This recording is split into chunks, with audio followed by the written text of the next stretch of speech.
Am I the asshole for telling my husband his name suggestion for our unborn baby is idiotic at best? Hello all. This has caused quite a stir on both sides of the family, and my niece suggested that I post here so as to garner unbiased opinions. Unfortunately, as it is relevant to the story, I will have to keep much personal information uncensored in this story. As such, this is a throwaway account. My 35 female, husband 37 male and I are pregnant with our first child. We are overjoyed as we have struggled with perceived infertility and miscarriages for the last decade. We want the gender to be a surprise, but may have to find out to settle this. I am currently at the tail end of my second trimester. Now, my husband absolutely idolized his grandpa, who unfortunately passed away last week. My husband is devastated, especially about the notion that his children will never meet their great-grandpa, who their father adored so much. As such, my husband has suggested that we name the baby after Grandpa. Theodore if it's a boy, Theodora if it's a girl. Either way, we will either call them Teddy or Theo/Thea, respectively. It's not that I mind the name, the issue is that our last name is Bund, pronounced Bundy. I asked my husband, do you really see no issue with naming our kid Teddy Bundy? You don't think that would raise any questions? He says no. He's just honoring his grandpa. I told him he needs to think about how we will be perceived, how our child will be treated, and the implications that that name inherently carries. I literally had to spell out why that would be a horrible idea, and he still thinks I just hate his grandpa. I told him no. Grandpa was named in 1930 when the name Teddy Bundy wouldn't have been a problem. However, since certain events in the 70s and 80s, there is no feasible way we can give him this name to our kid and not cause issues. He kept pushing and pushing until I blew up and told him to stop with the idiotic suggestion, and that is what it is. Idiotic at best, sociopathic at worst. He got extremely upset and told his family and my parents, who are divided. His family is obviously on his side and wants to honor Grandpa via naming the baby after him. My parents are torn, but on my side, as they understand the social pariah that we would make our child by giving him such a similar name to the person who did such abhorrent and downright evil things to so many women. I mean, personally, I don't think anyone is just going to assume that we are honoring a past loved one. They're just going to think of Ted Bundy. Am I the asshole? What kind of crazy fantasyland denial is this guy living in? Next he's gonna be like, yeah, well, we're gonna have another boy, and he's gonna be Adolf Hitler. Like, what's the problem with that name, honey? And it's fine, if she's born a woman, it's gonna be Margaret Thatcher. Easy name choice. I think this one's an easy not the asshole. I don't know why the family is on the husband's side. This seems pretty obvious to me, but some people just built different, I guess. OP has offered the following explanation for why they think they might be the asshole. I might be the asshole because I rudely told my husband that I didn't like his name suggestions due to social implications around the name, even though our baby would be named after someone we loved very much. Now in the comments, not the asshole, please do not name your kid, in effect, Ted Bundy. Literally ignore everybody encouraging you to name your kid Ted Bundy. Lol? Anyone encouraging you to name your kid Ted Bundy may in fact be an in-the-closet murderer. The answer is easy. You and your husband change your last name to your maiden name. No more issue with Teddy, unless your maiden name is Ruxpin. Hey, it's not like any kid is gonna know what the hell Teddy Ruxpin is, unlike Ted Bundy, who will stay infamous for decades at least. Not the asshole. I have a friend who has a very similar name to a well-known serial killer. He has to wind up basically apologizing for his name wherever he goes, even though he has absolutely no relationship to the guy. It's pretty sad. There are many ways you can honor your husband's grandfather without giving the baby such an unfortunate name.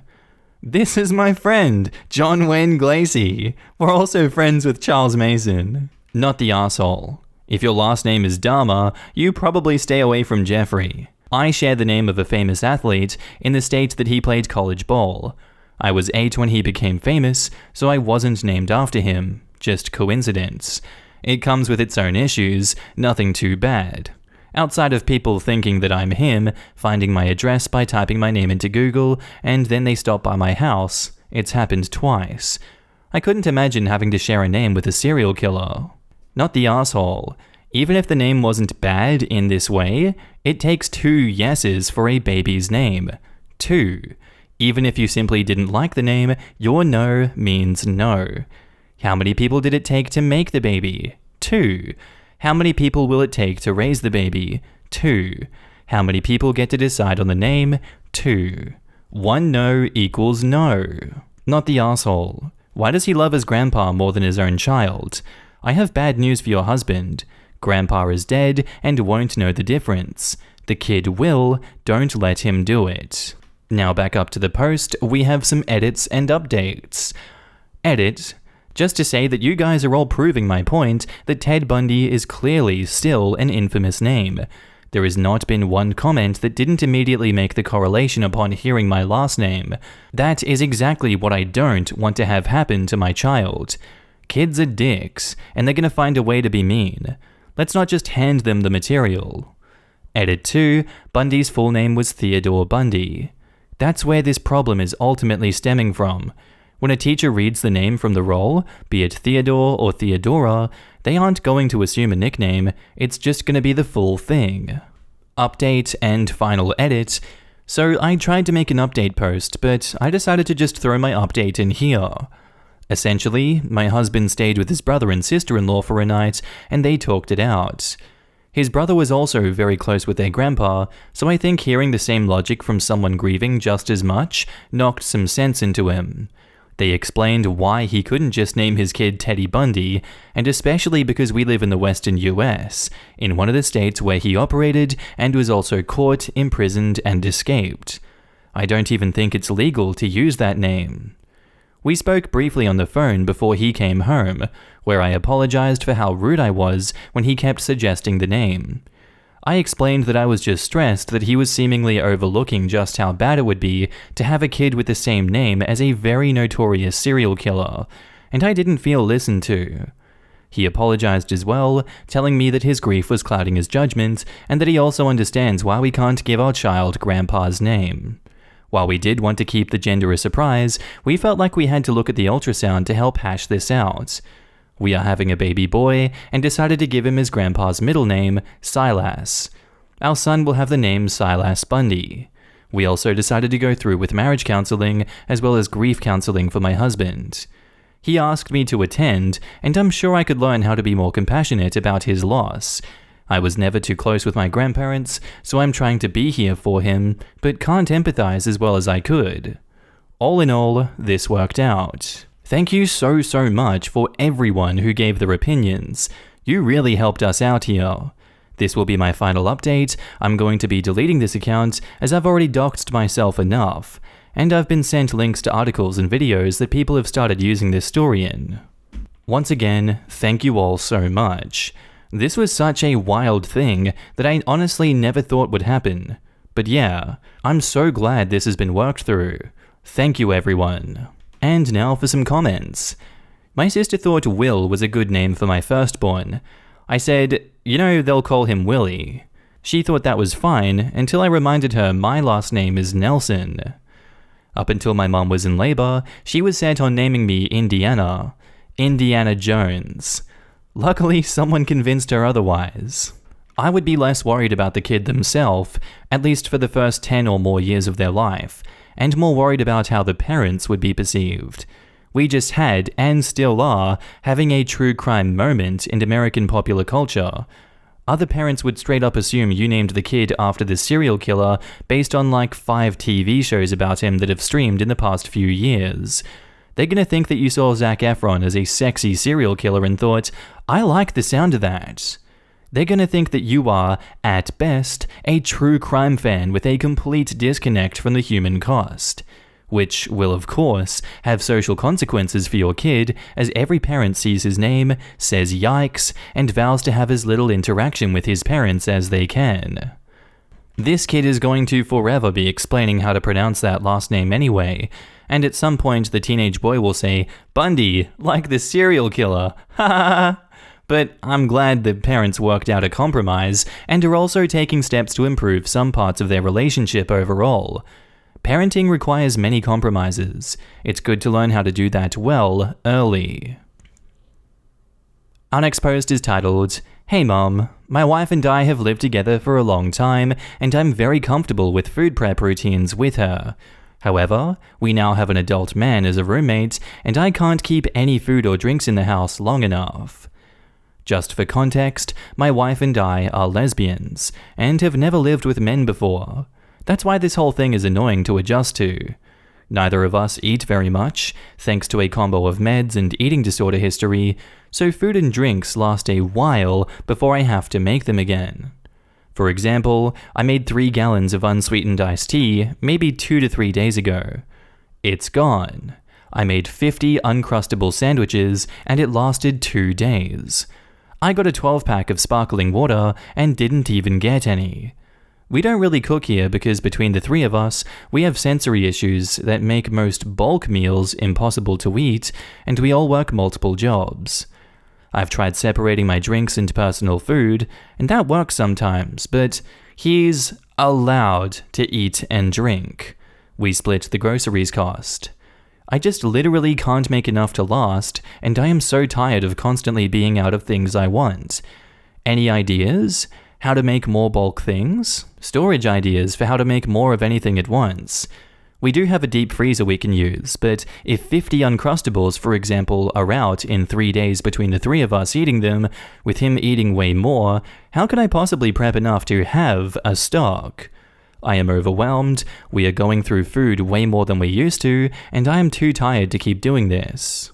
My idea on this would be to have that talk with him, as hard as that is sometimes. You really need to set up some firm boundaries with this man because he is stepping all over it, and even though he may have sensory issues as well, that doesn't give him a free pass to eat all of your food. You are not his maids, you are not his mother, he is his own person who can make his own food. Sharing is great, but it seems that he is not doing anything to provide back for you guys. He is not making meals for you guys, you are doing all the work and he's eating all of your food. I'd feel majorly disrespected by that, and I would cut it off way earlier than you guys have allowed this to go. Let's see what the comments have to say. It might be time to reevaluate your stance on food. Maybe you need to tell him you will each pay for your own now and make some rules about not eating and drinking the other's stuff. It's not an unusual or even unreasonable policy. Yeah, I've had a number of roommates over the years and never shared groceries or food with any of them. There is no reason OP can't tell the new roommate they will no longer be sharing food. It may be an awkward conversation at first, but continuing the current arrangement is not sustainable and will only lead to resentment. Yesh. And one thing is sharing grocery costs, another is absolutely monopolizing every single food item and being disrespectful eating most of everything when you are literally 1/3 of the population in the home, not the majority. He is eating most of the things they are prepping too. That is too far. That is taking advantage of people's effort and kindness. And OP says, "Thank you for saying that. I truly felt so selfish when I posted this, and now I just feel embarrassed that I haven't been more forceful about my boundaries. He just chips and chips and chips at any boundary that I put up, and it's too exhausting to fight. There is no reason he can't buy and prepare food, and he needs to. It's not just the money, it's the time and effort that go into preparing food. I have teen sons, and we have similar issues with food. We also have to be careful about restricting food with the younger because he was food insecure before his adoption and has a tendency toward hoarding or eating in secret, which isn't necessary in our home. What we do in our house, for special foods like snacks, special drinks, and things other people prepped, if you didn't put it on the grocery list, you need to ask whomever did. If you didn't prep the food, then you need to ask, etc. Otherwise, you find something you asked for, or you prepped, or you make your own foods and drinks. There is no reason, if he wants sandwiches, that he can't make sure the ingredients are bought or make his own. There is no reason he should drink all of a drink that he didn't request, or that he can't take a turn making a house drink, like tea, when he starts the last gallon. This is about respect. If he can't respect the time you spend making food by helping out or keeping his hands off, then you as a household need to renegotiate the food aspect of your arrangement. You didn't enter this arrangement to be his mummies. And OP says, I had to teach him step by step how to make tea. Tea. We have an iced tea maker. You literally fill the tea tank, fill the pitcher half with ice and half with water, put tea bags in the filter and press a button. He keeps saying he doesn't know how to do things, but also isn't willing to do things, and I am just so frustrated. I have no idea how straight women do this. When straight women mention lesbian fantasies, it's not always the sex they're thinking of. I have heard that so many times. Oh wow, you're a lesbian? Lucky you. You never have to put up with your husbands or boyfriends, ... Like, huh? If you're dating men who let you down or disappoint you, leave? There are wonderful and supportive and helpful men out there, but the fact that those men often have to unlearn what they're taught by their fathers or by growing up as a man in general is just sad to me. Sounds just like having teenagers. I concur with all those who suggest no more food splitting. For the record, my husband always asks if I want the last thing, whether it be a yogurt, French fry, or a bite of steak. That's why I married him. And OP says, yeah, I definitely wouldn't marry this one. He's the father of my godson, and my godson's mother is in rehab. I have F-all idea how she put up with it. I hope they stay separated, but not my circus, not my monkeys, once he gets the hell out. And OP also goes on to say, y'all are really giving me a reality check I needed. Here, I felt like a monster for thinking that I couldn't keep up, and since he was paying, it was fine. I also don't think he's paying nearly enough, because it's him and his 1-year-old. The kid is our godson. He's been boundary stomping for a while, but damn, I thought I was being so selfish here. It sounds like he's paying for half the groceries, but eating like 80% of them. You know what else he's not paying for? Your time and expertise. You were not being selfish, you gave him a place to live, not a full-service hotel. Heck, do you know how expensive food is at a hotel? And OP says, yeah, he makes a lot of money, so in his brain, it's easy. He gives me money to nanny for 10 hours a day, every day, while the kid lives here, and for his portion of bills, so expecting him to do anything is shocking for him. He thinks he can throw money at things, but doesn't value our labor at all. Well then, he can start ordering his own groceries via delivery and getting takeout. Money does solve a lot of problems, but you do not need to be the one to solve them. There is no reason for him to help himself to food he didn't prepare, and he's a father? Even more imperative he learn to do all of this on his own. And OP says, I have stories all day if I went into how messy this has been. There is no telling where this kid would have been without my wife and I. He's a single dad. Baby mama is in rehab, which is why we've had him his entire life, pretty much. It is so clear to me that he just never bothered learning because his plan was to make money and make the kid's mom do everything. If he doesn't know how to do something, he just won't do it. It doesn't even occur to him to try and figure it out before asking us to do it. Well, you are women after all, and that's what we're here for, yes? 2 wives for the price of 1. Oh my god. Back up to the post, we have an edit that says, I really thought when I wrote this that I was being so selfish and inconsiderate and just need to figure out a better way to do this. Thank you all for the reality check. I needed it. I am reading every comment and sharing these with my wife. We've been dealing with this for a year coming up in May, and it's been nothing but boundary stomping the entire time. I have tried to have so many conversations with him about stuff, but he's gaslighting me to hell. He's got a move-out date, depending on when he can get approved for a place, and I really need to take a long look at my boundaries. And now, onto the update. Hi, moms. Oh, what a wake-up call in this original post. I truly thought I was the one at fault, and I didn't even consider what a mindfuck situation I'd been manipulated into. Immediately after I got so much advice on that post, I did the following. We stopped doing his laundry, prepping his food, and cleaning his dishes. Eventually, he ran out of dishes and laundry, and I think that was his oh crap moment. We went on a cleaning strike and didn't clean anything that he complained about, quickly making the house pretty gross and not to his standards. We stopped buying him groceries. He is now having to cook for himself and it's not going well. And the update is coming because, miraculously, he got an apartment without our help.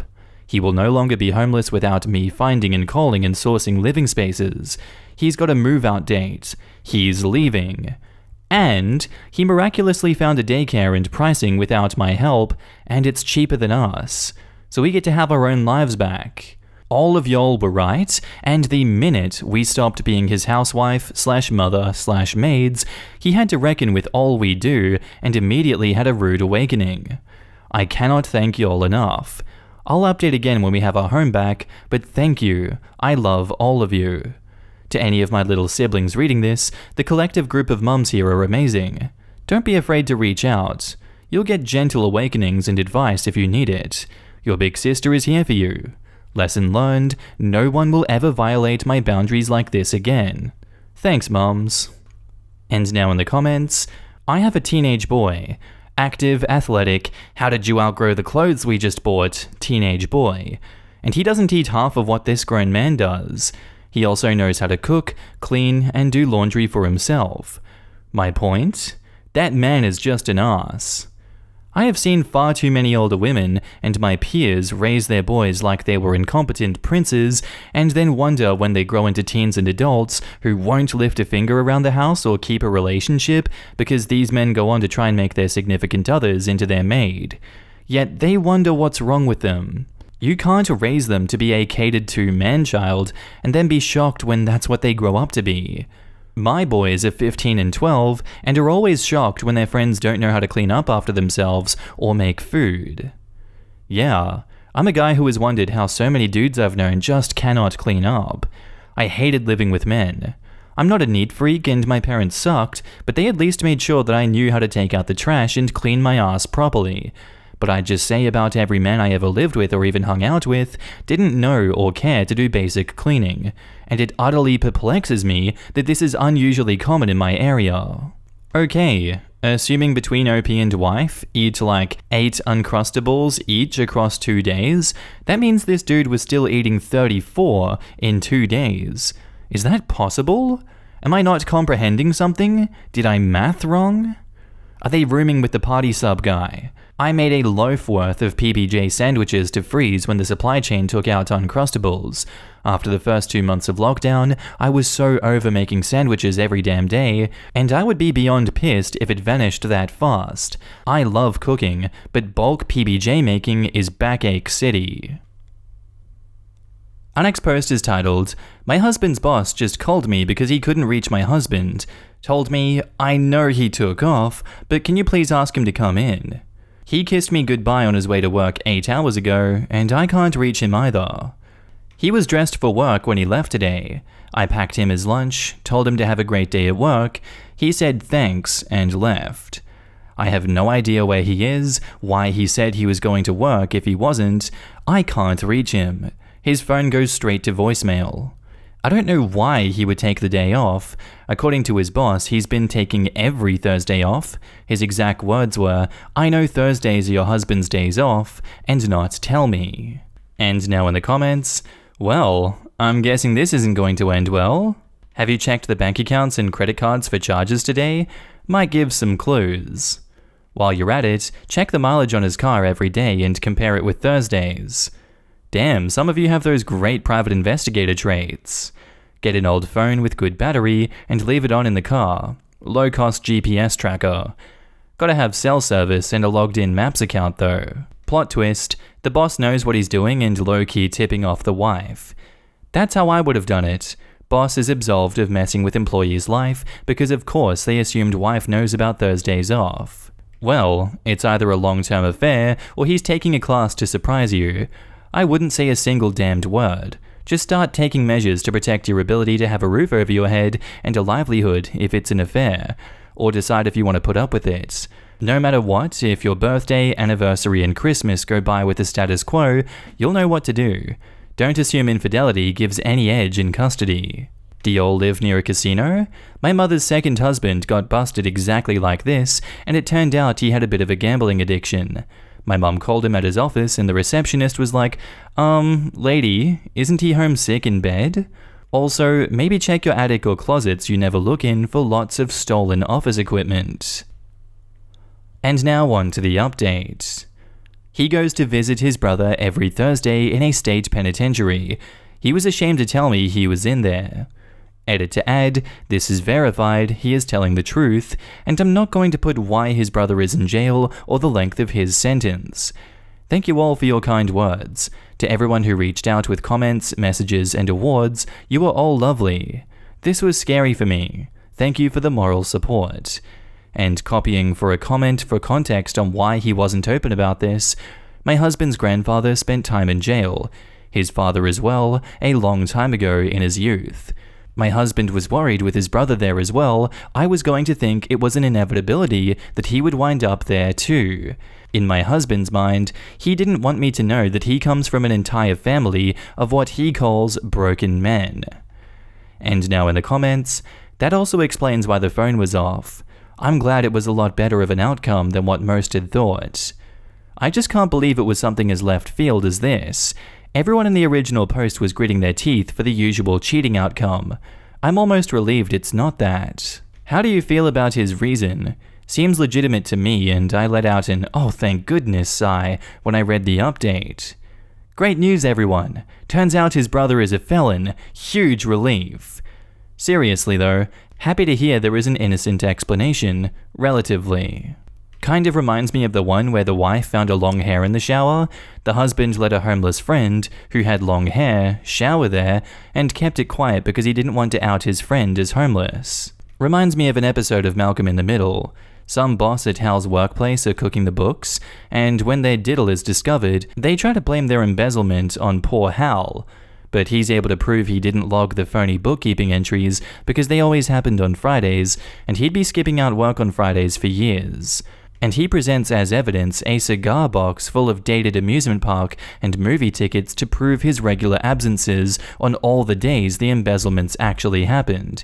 At the conclusion, Hal is very proud of himself, but Lois is furious with him because she's been slaving away at Lucky Mart, clipping coupons, and washing out used paper towels in order to make the family's financial ends meet. While all the while, every Friday, Hal had secretly been blowing a bundle on himself, going to movie matinees, playing skee-ball, and riding roller coasters. And that's where I'm going to end today's episode, guys. I do hope you enjoyed. If you do, let me know what you thought of it down below, and I'll see you in the next one. Bye.